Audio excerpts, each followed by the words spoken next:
할렐루야. 사랑하는 아가비박교 성도 여러분, 안녕하십니까? 이 시간 여러분과 경건의 시간 교제를 나누도록 하겠습니다. 오늘 우리가 나누게 될 하나님의 말씀은 누가복음 9장 51절에서 62절까지 있는 말씀 내용입니다. 오늘 말씀 51절의 내용을 보게 된다면 예수께서 승천하실 기약이 차감해 예루살렘을 향하여 올라가기로 굳게 결심하시고 예수님 이제 예루살렘으로 이제 가기를 굳건하게 마음으로 잡고 가시는 상황을 말씀 묘사하고 있죠. 이어서 주님은 사자들을 보내어서 사마리아에 머물 곳을 예비하라고 하십니다. 그러나 사마리아에서 그 사자들은 거절을 받고 돌아오게 됩니다.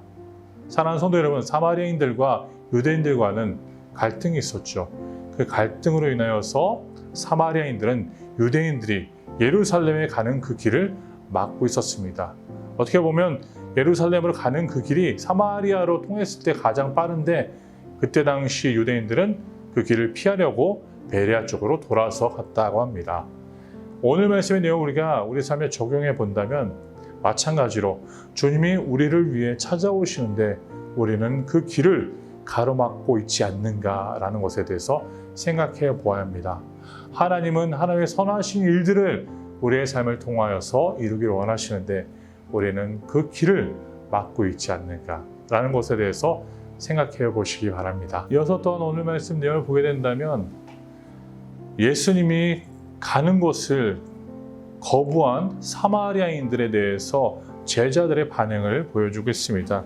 말씀 54절은 기록하기를 제자 야고보와 요한이 이를 보고 이르되 주여 우리가 불을 명하여 하늘로부터 내려 저들을 멸하라 하기를 원하시나이까. 그들은 굉장히 분노에 사로잡혀 있었죠.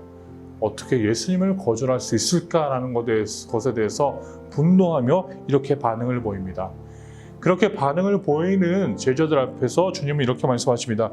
예수께서 돌아보시고 꾸짖으시고 그렇게 하면 안 된다라고 꾸짖으십니다.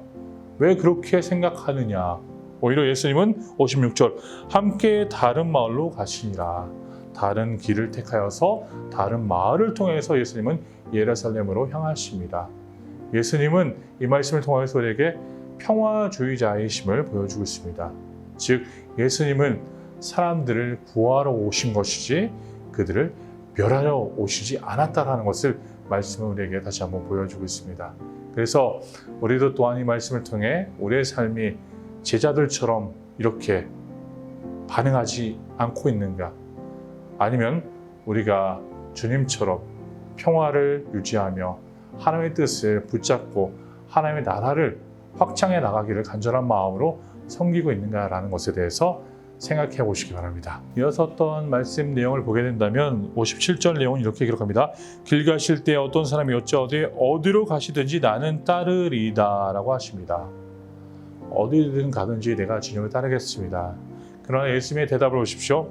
예수께서 이르시되 여우도 굴이 있고 공중에 새도 집이 있으되 인자는 머리 둘 곳이 없도다 하시고 그리고 이어서 또 다른 사람에게 나를 따르라 하시니 그가 이르되 나를 먼저 가서 내 아버지를 장사하게 허락하옵소서. 주님은 이르시되 죽은 자들로 자기의 죽은 자들을 장사하게 하고 너는 가서 하나님의 나라를 전파하라 하시고 라고 말씀하십니다.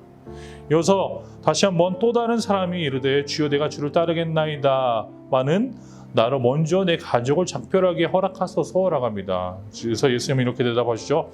예수께서는 이르시되 손에 쟁기를 잡고 뒤를 돌아보는 자는 하나님의 나라에 합당하지 아니하니라 하시니라. 이 모든 말씀을 통하여서 우리가 분명히 깨닫게 될 수 있는 것은요. 즉 하나님의 나라를 위해서 주님을 위해서 우리가 주님을 따르고자 한다면은 진정 세상의 모든 것들을 잊고 하나님만을 위해서 집중해야 된다는 것입니다.